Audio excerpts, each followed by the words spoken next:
antagonistic against God's testimony. What was God's testimony? Jesus Christ.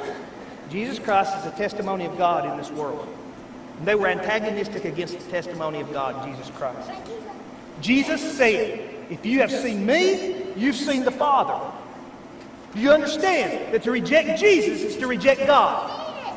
And so when we in the church, and I noticed this past week, and I just could not understand it. Up in Washington, D.C., we got a national cathedral that's supposed to be a Christian cathedral, and they had Muslim prayers, and the Muslims just kind of took over, and even the Christians, so-called, I use quotation marks, the Christians set it up for them to have prayers inside the national cathedral, which is a Christian cathedral, and they thought this was good. Do you understand what that is?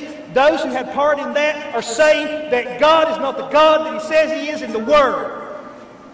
They're rejecting Jesus Christ. Jesus said, you've seen me, you've seen the Father. Jesus said, I am the way, the truth, and the life, and no man will come to the Father but by me. Jesus was very exclusive. He's the only way to God. Muhammad is not the way to God. Muhammad, my friends, was a false prophet of God. He was not a true prophet of God. He was a false prophet of the little g God, which is no God, and a God of the imagination of those in the Islam faith.